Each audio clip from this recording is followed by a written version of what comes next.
ఆంధ్రప్రభకు స్వాగతం. ఒకటే కాశ్మీరు కొంత భాగం భారతదేశంలో ఉంటే వీళ్ళు ప్రశాంతంగా హాయిగా జీవిస్తున్నారు. మరి కొంత భాగం విడిపోయి పాకిస్తాన్ యొక్క ఆధీనంలోకి చేరడం వల్ల ఈ ఇబ్బందులన్నీ ఉన్నాయి. అసలు దీని వెనుక కారణం ఏమిటి? ఈ యొక్క కాశ్మీర్ విడిపోవడానికి అసలు దీని వెనకాల ఉన్న చారిత్రాత్మక నేపథ్యం ఏమిటి? దీనిపై మనం చర్చిద్దాం.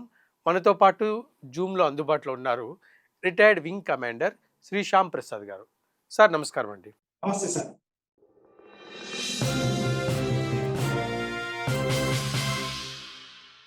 పీఓకేకి పరిస్థితి రావడానికి కారణం ఏంటి? అసలు ఈ కాశ్మీర్ ఎలా ఏర్పడింది? ఈ కార్యక్రమానికి చాలా సంతోషంగా ఉంది. ఈ కార్యక్రమం పాల్గొంచుకోవడం ఒక మాజీ సైనికుడిగా మన దేశ సార్వభౌమత్వాన్ని కాపాడడానికి, మన దేశానికి స్వాతంత్రం తెచ్చిన స్వాతంత్ర సమర యోధులకి వాళ్ళందరికీ ఈరోజు నా శ్రద్ధాంజలి ఘటిస్తున్నాను.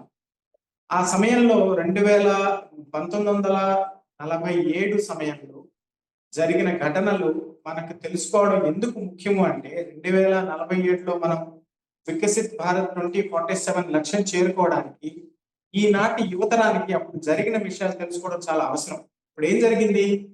మన భారత భూభాగాన్ని 2 భాగాలుగా విడగొట్టి ఒక కుటిలమైన కుట్ర చేసి బ్రిటిష్ వాళ్ళు మనకు స్వాతంత్రం అనలేదు, డొమినియన్ స్టేటస్ అన్నారు. ఇండియా పాకిస్తాన్ ని 2 డొమినియన్స్ గా విభజించేశారు. ఇండియాలో ఏం మిగిలాయి? 650 పైచిలకు సంస్థానాలు మిగిలాయి. మీరు ఊహించండి, ఎంత అడ్డదిడ్డంగా రెడ్ క్లిఫ్ లైన్ గీచారు అంటే, ఒక బెడ్రూమ్ లోంచి, ఒక లివింగ్ రూమ్ లో నుంచి ఒక వ్యక్తి పొలాలు ఒక సైడు, ఇల్లు ఒక సైడుగా అంత అసంబద్ధంగా విభజించారు. ఆ గీచిన ఆయన ఏం చెప్పాడు? నాకు 3 ఏళ్ల సమయం కావాలి మహాప్రభు అంటే 6 నెలల సమయం ఇచ్చారు ఆయన. 6 నెలల సమయంలో ఆయనకి 3 నెలలు మ్యాప్లు వెతుక్కోవడానికే దొరకలేదు. ఎందుకంటే 1946, 1947లో ఇది జరుగుతోంది. ఆయనకి ఇచ్చిన మ్యాప్లు 1935 మ్యాప్స్, అంతకన్నా ముందు మ్యాప్స్. అంటే ప్రాక్టికల్ గా, అధికారికంగా, ప్రణాళికాబద్ధంగా విభజించాలి అనే కుట్రతో చేసింది. ఆ కుట్రలో భాగంగా ఏం జరిగింది? కాశ్మీర్ సంస్థానాన్ని రాజుగారికి చెప్పి, నాయనా నువ్వు మహాప్రభు నువ్వు మాతో చేరు అంటే, లేదు నేను ఇండిపెండెంట్ గా ఉంటాను అన్న అతన్ని మోసం చేసి రాత్రికి రాత్రి కిరాయి గుండాలను పంపించి వాళ్ళని లోకల్ పాపులేషన్ అని మభ్యపెట్టి, వాళ్ళంతా పాకిస్తాన్ సైనికులు, వాళ్ళకి పై అధికారులు ఎవరు? అంతా బ్రిటిష్ సైనికులు. అప్పట్లో అంతా పైన అధికారులంతా బ్రిటిష్ సైనికులే. బ్రిటిష్ సైన్యాధ్యక్షుడి ఆధ్వర్యంలో ప్రణాళికాబద్ధంగా ఒక భాగాన్ని వాళ్ళ ఆధీనంలో తెచ్చేసుకొని ఆజాద్ కాశ్మీర్ అని పేరు పెట్టేశారు. దానివల్ల ఏం జరిగింది? ఇప్పుడు ఈ రోజు వరకు కూడా రావణ కష్టంగా మారిపోయింది. మన కాశ్మీర్ లో 300 భాగం వాళ్ళ ఆధీనంలో ఉండిపోయింది. మనం యునైటెడ్ నేషన్స్ కు వెళ్ళినా జరగలేదు. అంటే అప్పటి ప్రధానమంత్రిని, అప్పటి హోమ్ మినిస్టర్ ని, అప్పటి స్వాతంత్ర సమరయోధుల్ని విమర్శించేంత స్థాయి నాకు లేదు. ఒక సామాజిక విద్యార్థిగా నేను చెప్పదలుచుకున్నది ఏంటంటే, స్వాతంత్ర సమరం నుంచి స్వతంత్ర భారతంలోకి మారడానికి, స్వాతంత్ర సమరయోధుల నుంచి పరిపాలనగా మారడంలో కొన్ని తప్పులు జరిగి ఉంటాయి. వాటిలో ముఖ్యంగా ఇది జరిగింది. దీనివల్ల మన దేశానికి ఒక ఉత్తర సరిహద్దుని కాపాడుకోవడానికి సెక్యూరిటీ పరంగా పెద్ద తలనొప్పిగా తయారైంది. అది ఈ రోజు కూడా కొనసాగుతోంది. ఆర్టికల్ 370 తీయడం వల్ల మీరు ముందుగానే ఎంత స్పష్టంగా వివరించారు. మన దగ్గర ఉన్న కాశ్మీర్ మనం కాపాడగలుగుతున్నాం కానీ దానికి ఆనుకొని ఉన్న బోర్డర్ మీద మనం కంచెలేసుకోలేకపోతున్నాం, ఫెన్సింగ్ కట్టుకోలేకపోతున్నాం, యుద్ధ స్థావరాలు నిర్మించుకోలేకపోతున్నాం, మధ్యలో చైనా పాకిస్తాన్ ఇన్వాల్వ్ అవుతున్నాయి. ఇవన్నీ సమస్యలు తీరాలి అంటే ఆ కాశ్మీరు భారత భూభాగంలో కలవాలి ఒరిజినల్ అగ్రిమెంట్ ప్రకారం. సో అసలు ఏం జరిగింది? వాళ్ళు కిరాయి గుండాలను పంపించేశారు, సగం ఆక్యుపై అయింది, మనం అగ్రిమెంట్ తీసుకున్నాం. అగ్రిమెంట్ ఏం జరిగింది? యునైటెడ్ నేషన్స్ లో 3 ప్రధానిగా ఫస్ట్ ఏంటి? పాకిస్తాన్ తన సైన్యాన్ని వెనక్కి తీసుకెళ్లిపోవాలి, కాశ్మీర్ భూభాగం నుంచి పాకిస్తాన్ భూభాగానికి వెళ్ళిపోవాలి. మొట్టమొదటి కండిషన్ యునైటెడ్ నేషన్స్ రిజల్యూషన్ లో ఉంది.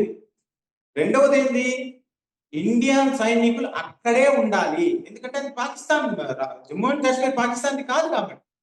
మూడవది ఏంటి?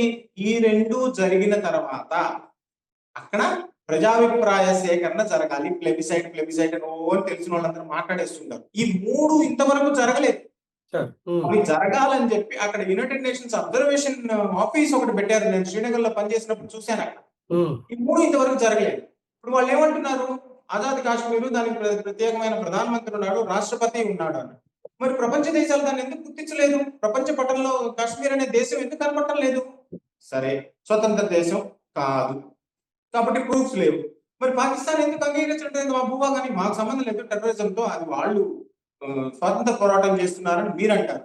నోషనల్ గా ప్రెసిడెంట్ ఉన్నాడు, వైస్ ప్రెసిడెంట్ ఉన్నాడు, వాళ్ళ సైన్యము, వాళ్ళ పోలీసు, వాళ్ళ అడ్మినిస్ట్రేషన్, వాళ్ళ ఎవ్రీథింగ్ లోకల్ గవర్నెన్స్ అంతా పాకిస్తాన్ చేతుల్లో ఉంది. అదొక ద్వంద్వ వైఖరితో ప్రపంచాన్ని 70 ఏళ్ళుగా మోసం చేస్తున్నారు. సో ఆ తర్వాత ఏం జరిగింది? ఇప్పుడు వాళ్ళు అక్కడ స్వతంత్ర ఉన్న మిగిలిపోయిన కాశ్మీర్ లో పాకిస్తాన్ దురాగతాలను గమనించలేక వాళ్ళు ఏం చేస్తున్నారు?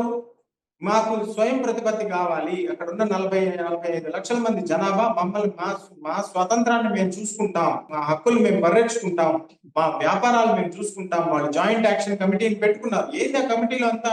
అందరూ బిజినెస్ అసోసియేషన్స్, ఎంప్లాయీస్ అసోసియేషన్. వాళ్ళు ఎంత స్వాతంత్ర సమరయోధులు కాదు, మిలిటరీకి సంబంధించిన వాళ్ళు కాదు, రిటైర్డ్ వాళ్ళు కాదు, అక్కడ పొట్టకుటి కోసం బతుకుతున్న వాళ్ళు. వీళ్ళు ఏం చేస్తున్నారు? అసెంబ్లీలో కూడా పాకిస్తాన్ నుంచి 12 సీట్లు ఇచ్చేస్తామంటారు. అప్పుడేముంటుంది? మెజారిటీ వాళ్ళకి వెళ్ళిపోతుంది.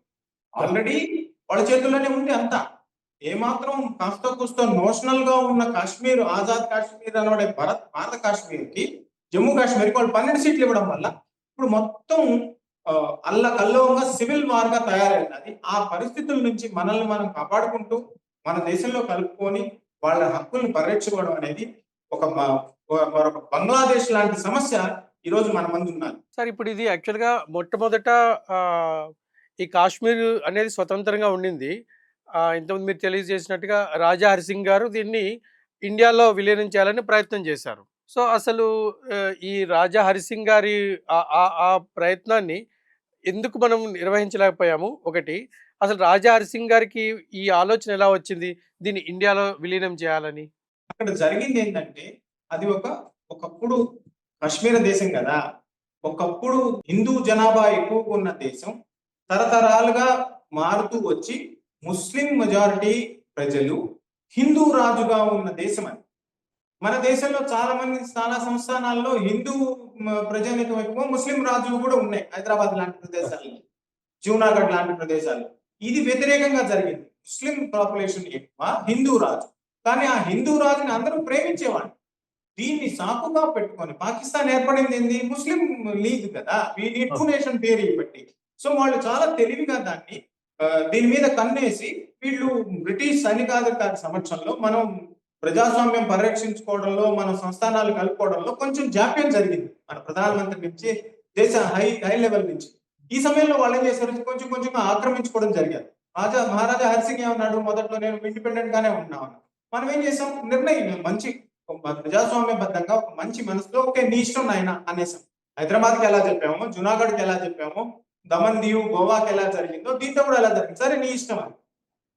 నీ ఇష్టం అన్న తర్వాత ఏం జరిగింది? వాళ్ళు ఆక్యుపై చేయడం స్టార్ట్ చేశారు. వాళ్ళు అప్పుడు ఏమన్నాడు? ఓహో వెన్నుపోటు పొడిచేశారు, నన్ను ఏది కాకుండా నన్ను కాశ్మీర్ లో పాకిస్తాన్ లో కలిపేసుకుంటారు, నేను ఇండిపెండెంట్ దేశంగా ఉండే సమస్య లేదు అని ఎప్పుడైతే రియలైజ్ అయ్యాడో అప్పుడు ఆయనకు అర్థమైంది, ఓహో పాకిస్తాన్ లో పోవడం కన్నా ఇండియాలో పోవడం మంచిది, అందుకని ఇండియాలో చేరడానికి. అప్పటికే లేట్ అయిపోయింది.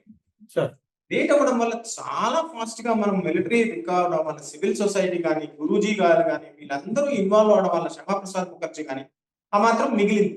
శ్యామాప్రసాద్ ముఖర్జీ గారు ఎలాగైతే కోల్కతాని, వెస్ట్ బెంగాల్ ని కాపాడారో, ఈ కాశ్మీర్ ని కాపాడడంలో, రాజా హరిసింగ్ తో మాట్లాడడంలో గురూజీ గారి పాత్ర కూడా అంతే ఉంది.